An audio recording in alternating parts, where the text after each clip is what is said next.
안녕하세요, 여러분. 오늘 제가 여러분께 들려드릴 이야기는 매우 심각한 내용입니다. 혹시 요즘 몸에 가려움증이 있으신가요? 특히 손바닥이나 발바닥 등이나 정강이 부분의 원인 모를 가려움이 계속되고 계신가요? 만약 그렇다면 지금 당장 이 영상에 집중해 주시기 바랍니다. 여러분이 무심코 넘기고 있는 그 가려움증이 사실은 여러분의 생명을 위협하는 심각한 질병의 신호일 수도 있습니다. 제가 10년간 신경과 전문의로 일하면서 가장 가슴 아팠던 순간 중 하나는 단순한 가려움증으로 시작된 증상을 방치하다가 돌이킬 수 없는 상황에 이른 환자분들을 만났을 때였습니다. 특히 기억에 남는 것은 2년 전 부산에 사시는 58세 김모 씨 환자분이었습니다. 처음에는 단순히 손바닥과 발바닥이 가렵다고 하셨어요. 그런데 몇 달 후 황달과 함께 간암 진단을 받으셨고 이미 상당히 진행된 상태였습니다. 그때 그분이 하신 말씀이 지금도 제 귀에 생생합니다. 선생님, 처음엔 정말 그냥 가려워서 긁기만 했는데 이런 큰 병이 숨어 있을 줄 몰랐어요. 오늘 저는 여러분께 가려움증이 알려주는 생명의 경고 신호 3가지에 대해 말씀드리겠습니다.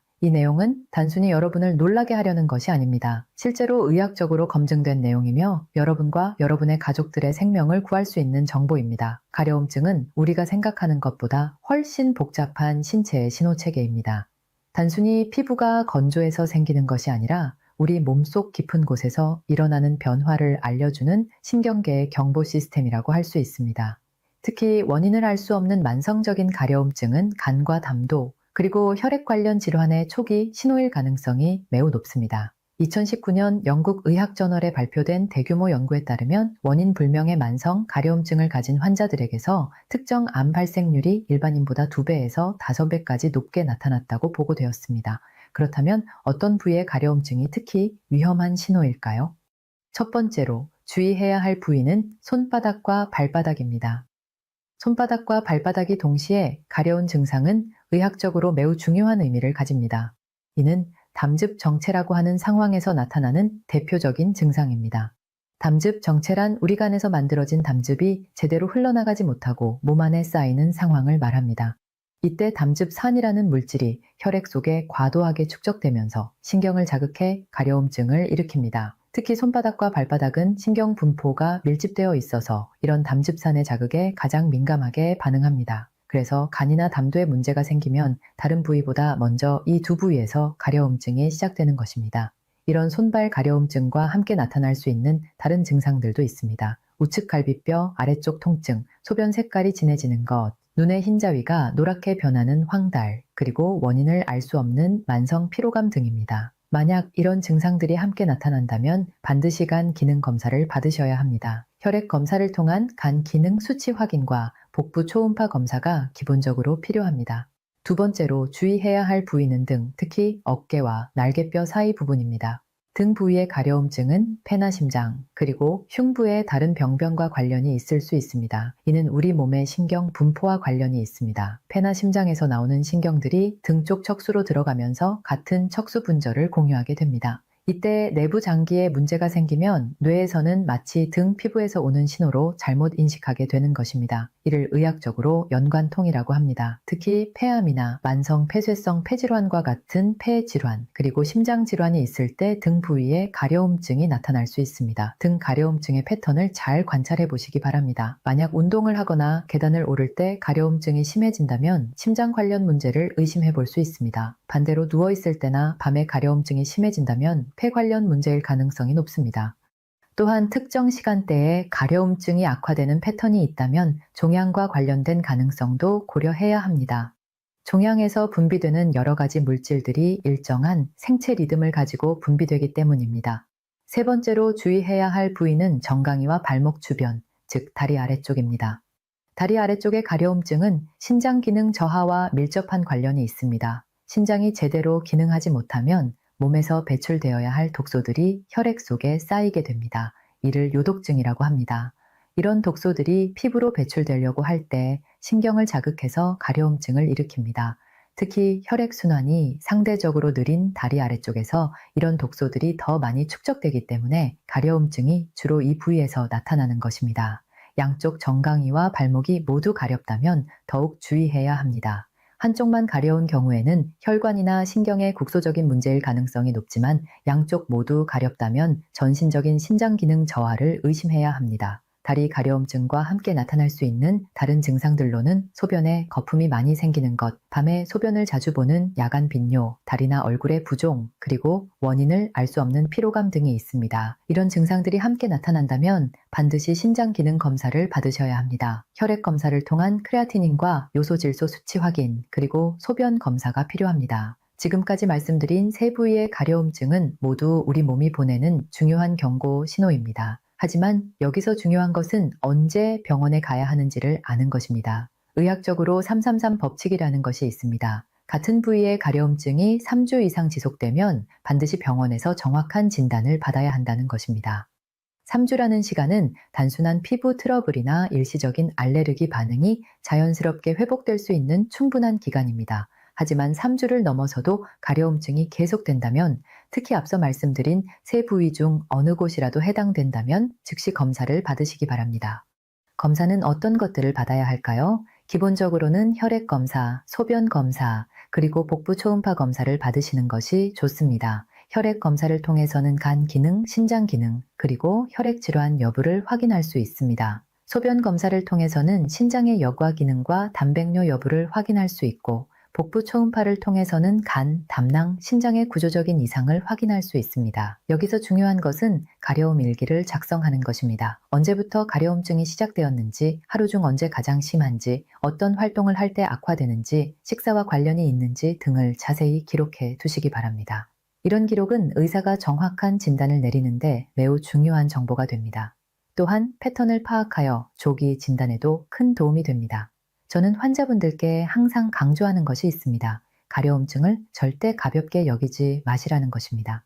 특히 여러분께서 지금까지 경험해보지 못한 새로운 형태의 가려움증이라면 더욱 주의 깊게 관찰하시기 바랍니다. 우리 몸은 정말 놀라운 시스템입니다. 작은 변화도 놓치지 않고 우리에게 신호를 보냅니다. 그 신호를 무시하지 마시고 귀 기울여 들으시기 바랍니다. 다음에는 이런 위험한 가려움증을 예방하고 관리하는 방법에 대해 더 자세히 말씀드리겠습니다. 여러분의 건강한 미래를 위해 끝까지 함께 해주시기 바랍니다.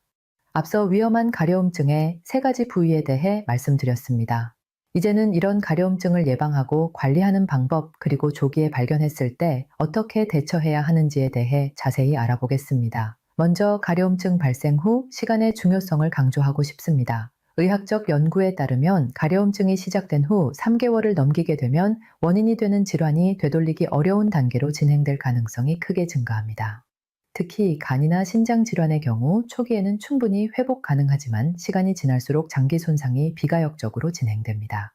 따라서 조기 검사와 빠른 대응이 무엇보다 중요합니다. 가족력이나 과거 위험 요인이 있는 분들은 더욱 빨리 검사를 받으셔야 합니다. 예를 들어 가족 중에 간 질환, 신장 질환, 당뇨병 병력이 있는 분들이나 과거에 수혈을 받았거나 문신을 한 경험이 있는 분들, 또는 위생이 좋지 않은 환경에 노출된 적이 있는 분들은 더욱 주의가 필요합니다. 이제 구체적인 예방과 관리 방법에 대해 말씀드리겠습니다.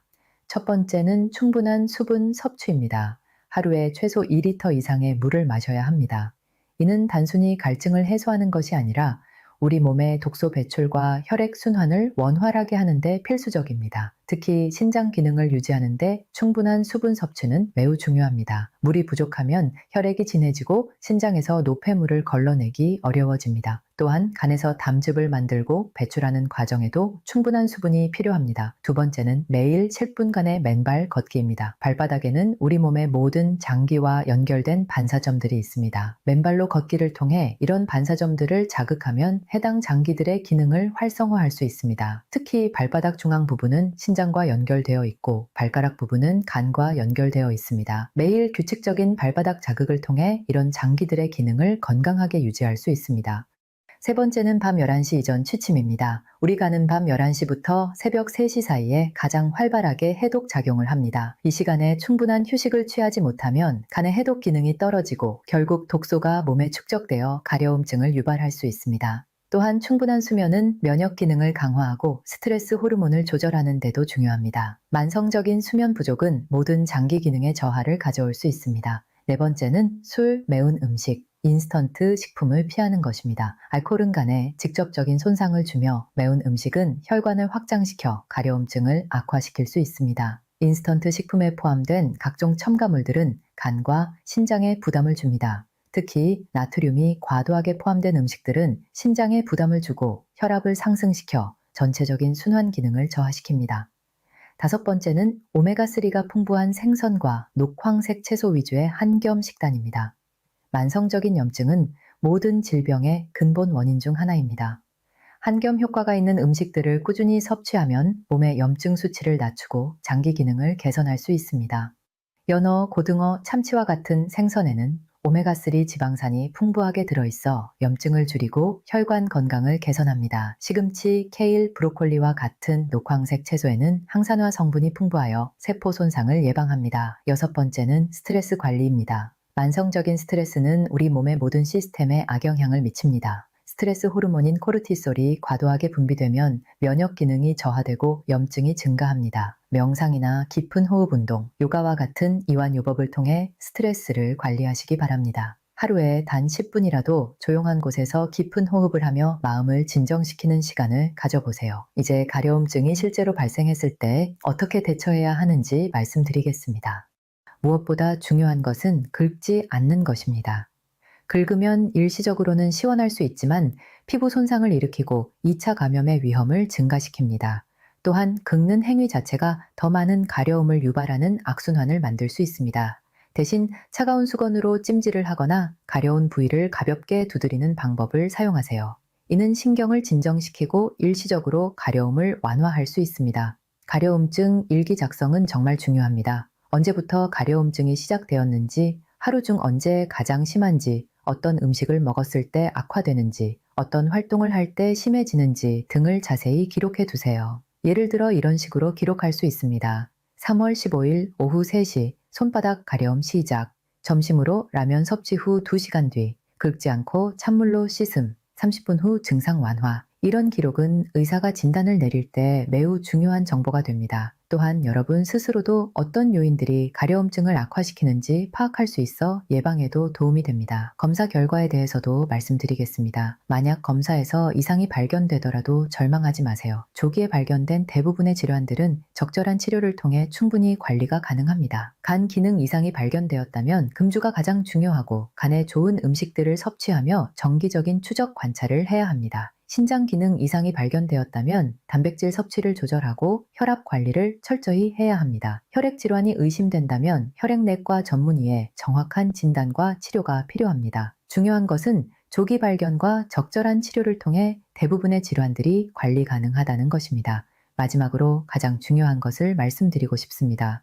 대부분의 가려움증은 단순한 건조나 알레르기로 인한 것들입니다. 하지만 앞서 말씀드린 세 부위 중 어느 곳이라도 해당되고 3주 이상 지속된다면 반드시 의심하고 확인하시기 바랍니다. 의심하고 확인하는 것과 무작정 걱정하는 것은 다릅니다. 합리적인 의심을 바탕으로 적절한 검사를 받고 그 결과에 따라 대처하는 것이 현명한 자세입니다. 여러분의 건강은 여러분 스스로가 지켜야 하는 것입니다. 몸이 보내는 신호를 무시하지 마시고 항상 관심을 가지고 지켜보시기 바랍니다. 건강한 생활 습관을 통해 예방하고 이상 증상이 있을 때는 빠르게 대처하는 것이 가장 좋은 건강관리 방법입니다. 여러분께서 오늘 배우신 내용을 잊지 마시고 주변의 소중한 분들과도 꼭 나누어 주시기 바랍니다. 작은 관심이 큰 생명을 구할 수 있습니다. 가려움증을 무시하지 마시고 의심되면 기록하시고 3주 이상 지속되면 혈액검사, 소변검사, 복부 초음파로 조기에 확인하시기 바랍니다. 이것이 여러분의 생명을 구할 수 있는 가장 확실한 방법입니다. 항상 건강하시고 여러분과 여러분 가족 모두가 건강한 삶을 누리시기를 진심으로 바랍니다. 오늘 말씀드린 내용이 여러분께 도움이 되었기를 희망하며 더 나은 건강 정보로 다시 찾아뵙겠습니다. 건강의 주인은 바로 여러분 자신입니다. 오늘부터라도 여러분의 몸이 보내는 신호에 더욱 관심을 가져주시기 바랍니다. 작은 변화도 놓치지 않는 세심함이 건강한 미래를 만들어 갑니다. 마지막으로 꼭 말씀드리고 싶은 것은 오늘 제가 말씀드린 모든 내용은 교육적 목적으로 제공되는 정보입니다. 개인의 증상이나 건강 상태에 대한 정확한 진단과 치료는 반드시 전문의와 상담을 통해 진행하시기 바랍니다. 여러분의 건강한 미래를 위해 오늘 이 순간부터 실천해 보시기 바랍니다. 감사합니다.